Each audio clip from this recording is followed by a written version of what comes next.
Hello viewers, how are you? I hope you will be quite well. I'm your host and coach Indresh Gautam and you're watching the English Horizons. As you know, we are studying the basics of poetry nowadays. In this video, we shall discuss in brief the classification and the forms of poetry. Actually, poetry can be classified on two bases. The first is on the basis of subject matter and the second is on the basis of form. On the basis of subject matter, we can classify poetry in two forms. First is subjective poetry and the second is the objective poetry. Let's try to understand the subjective poetry first. Subjective poetry is personal poetry. The personality of the poet,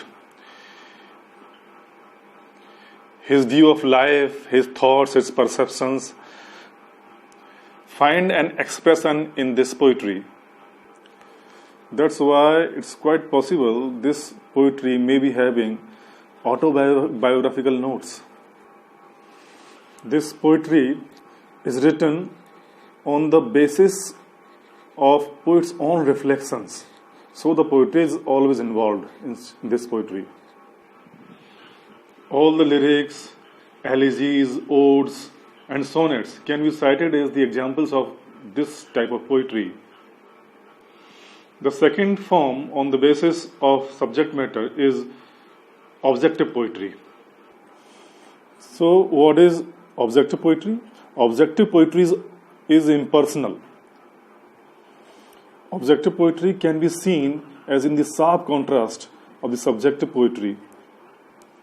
It has no autobiographical notes and the poet describes what he sees outwards without involving his own views, his own perception, his own reflections on the matter. Such poetry includes ballad, epic and dramatic poetry. Though it is possible that we can't categorize a poem into either of the two categories,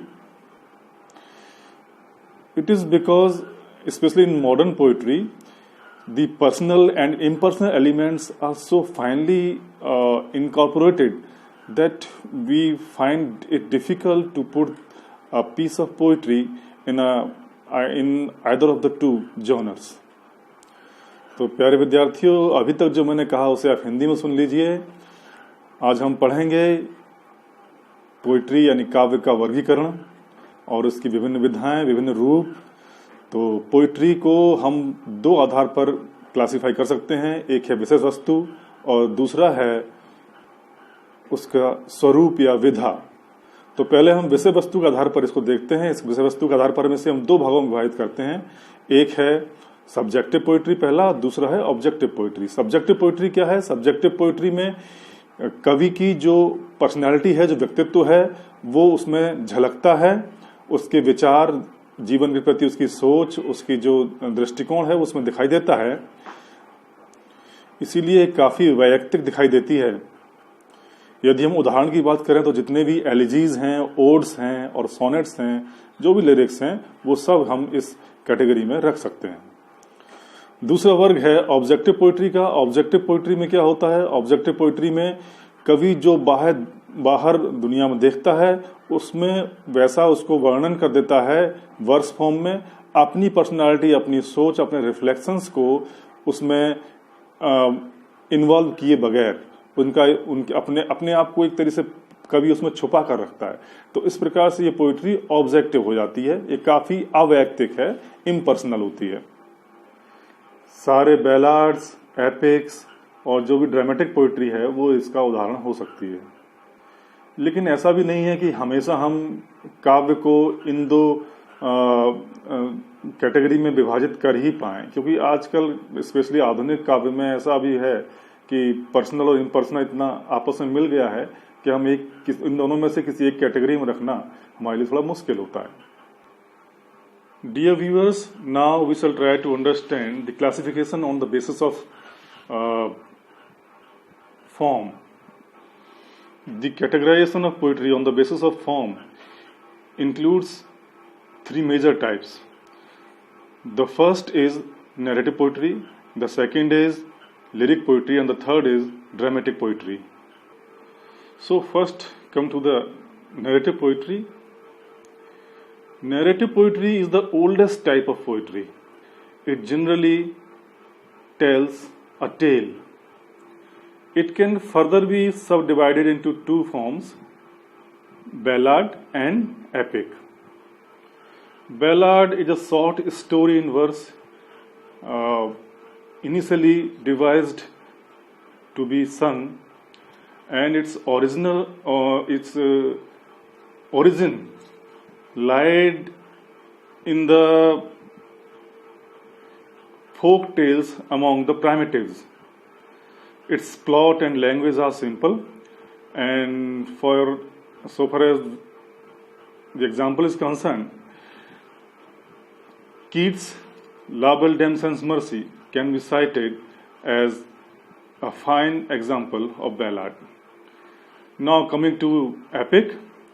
An epic is actually a very lengthy poem describing, narrating the life and adventures of a hero or a mythological figure in a lofty tone and sublime treatment. Milton's Paradise Lost and Spenser's The Faerie Queene can be cited as the examples of this category of narrative poetry, that is to say, an epic. Hindi की छात्र सुने, narrative poetry यानी वर्णनात्मक काव्य क्या है?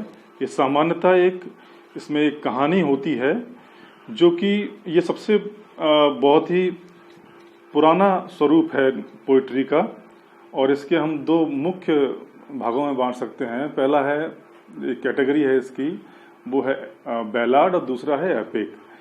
Ballad में भी एक कविता के रूप में एक छोटी कहानी होती है, और उसमें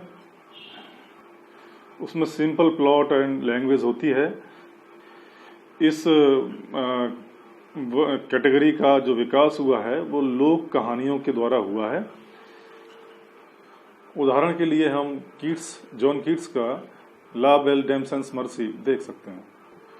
और यदि हम एपिक की बात करें, जैसे निम्न महाकाव्य कहते हैं, तो इसे हम इस तरह समझ सकते हैं कि एक लंबी वर्णनात्मक कविता होती है जिसमें किसी माइथोलॉजिकल यानी पौराणिक नायक का या किसी और नायक का या राष्ट्रीय नेशनल हीरो हो, उसके कार्यों का, उसके एडवेंचर्स का वर्णन होता है, और इसका ट्रीटमेंट बहुत उत्कृष्ट होता है, और टोन बहुत लॉफ्टी होती है, बहुत हाई टोन में लिखा जाता है इसको.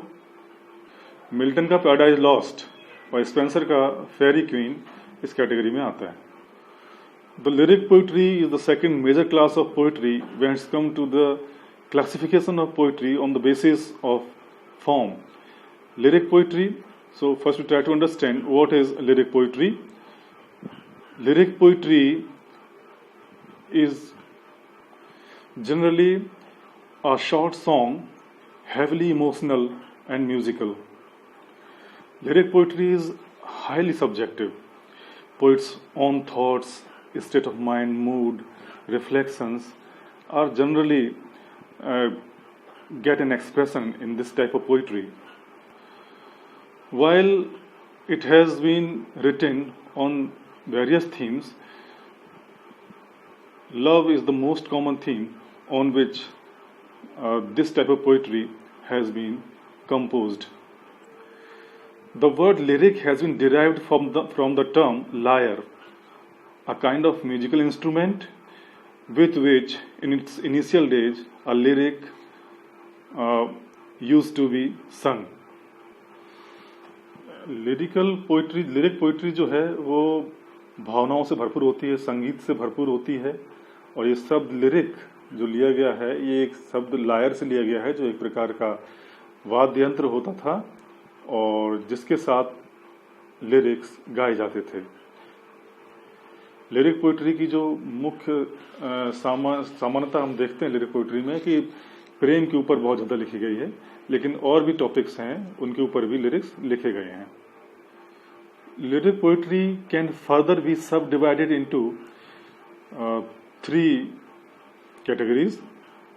The first is ode, and the second is elegy, and the third is sonnet. So first come to the ode. Lyric poetry को हम फिर से 3 भागों में बांट सकते हैं, ओड, एलिजी और sonnets. So first coming to the ode, an ode enjoys the most elevated language, an elaborate structure, and a very dignified tone. It often involves a direct address to a person or thing. For examples, we can see Keats' odes, the ode to the nightingale and the ode on a Grecian urn. Ode एक बहुत ही सुंदर कविता होती है, एक बड़ी कविता होती है. इसकी लैंग्वेज बहुत ही उत्कृष्ट लैंग्वेज इसमें प्रयोग की जाती है, बहुत उत्कृष्ट भाषा प्रयोग की जाती है, उच्च स्तर की भाषा प्रयोग होती है, और इसमें एक पावन सी गंभीरता रहती है. अक्सर इसमें किसी व्यक्ति और वस्तु का सीधा संबोधन देखने को मिलता है. उदाहरण के लिए हम कीट्स की ओड्स देख सकते हैं, जैसे नाइटिंगेल ओड है और ग्रेसियन अर्न ओड है. Now coming to the elegy. An elegy is a song of lamentation. Its tone is always melancholic, though dignified. Gray's elegy, written in the country churchyard, is the most famous elegy in the world, I think. Elegy एक शोक गीत है जिसमें हमेशा mood जो है हमेशा शोकपूर्ण रहता है, दुखमय रहता है. और उदाहरण के लिए हम देख सकते हैं ग्रे की जो एलिजी है, elegy written in country churchyard, बहुत मैं समझता हूँ दुनिया में बहुत ही एक पॉपुलर, एक बहुत ही लोकप्रिय एलिजी है. Let's come to the third category, which is the sonnet. So, what is a sonnet? A sonnet is a poem of 14 lines. It was first introduced in Italy in the 13th century by Petrarch, and actually Petrarch nurtured it and popularized the form. Before him, Dante had also used this form of poetry, but it became popular after the name of Petrarch. It is widely known as the Petrarchan sonnet. In England, it was introduced by Sir Thomas Waite and Henry Howard, the Earl of Surrey. They fashioned their own style, which is again in the course of time adopted and nurtured by Shakespeare and other great poets like Milton. So we have so many forms of sonnets as well, Shakespearean sonnets and Miltonic form of sonnet we have. We are not going to delve deep into its subdivisions. In sonnets, love is found as a very common theme. The word sonnet is a derivative of sonetto, Italian word sonetto, which means a little sound or strain. तो बच्चों, sonnet जो है एक 14 line की कविता होती है जिसकी common theme सामान्य तौर पर प्रेम होता है, और इसको पहली बार इटली में इंट्रोड्यूस किया था पेट्रार्क ने. हालांकि उससे पहले दांते भी इसको वहाँ पर इंट्रोड्यूस कर चुका था, और इंग्लैंड में पहली बार सर थॉमस वेट और W.H. होवार्ड ने इसको, जो कि सरे के अर्ल थे, उन्होंने इसको इंट्रोड्यूस किया था. बाद में शेक्सपियर ने इसे अडॉप्ट और फेमस किया, और इस तरह से इसके कई फॉर्म्स बने, जैसे हम शेक्सपियरियन सोनेट और मिल्टनिक सोनेट कुछ अलग है, वो उसको हम अलग नाम से जानते हैं. हम इसमें और गहराई में इसके सब डिविजन्स में नहीं जाएंगे. और इस तरह से हम देखते हैं कि हाँ, ये सोनेटो वर्ड जो है, सोनेट जो वर्ड है, ये वर्ड सोनेटो से आया है, इटालियन वर्ड, जिसका मतलब होता है एक धीमी सी ध्वनि, छोटी सी, या एक नोट ध्वनि का. The third category of poetry on the basis of form is dramatic poetry. So what is dramatic poetry? Dramatic poetry actually a drama in verse. its roots may be lying in the earlier epics.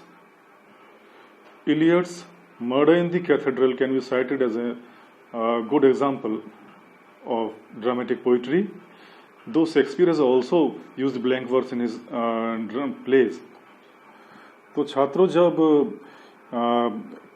कोई drama, कोई नाटक जो है काव्य के रूप में लिखा जाता है, तो वो ड्रामेटिक जो काव्य होता है, वो नाट्य जो होता है वो काव्य के रूप में होता है, उसे हम ड्रामेटिक पोइट्री कहते हैं। और इसकी जड़ें शायद पुराने जो ओरल परंपरा से जो महाकाव्य चले आते हैं, शायद उनके अंदर हैं, वहाँ से ये निकले हो सकती हैं। और जो मर्डर इन द कैथेड्रल है टी.एस. इलियट का, उसे हम एक उदाहरण के तौर पर देख सकते हैं ड्रामेटिक पोइट्री के। हालांकि शेक्सपियर ने भी अपने प्लेज में ब्लैंक वर्स का यूज किया है, जो कि एक पोइटिक मीटर है। So I think that's enough for now. See you in the next video. One more thing I would like to say, you viewers, if you find my content informative, do subscribe, like and share. Thank you very much.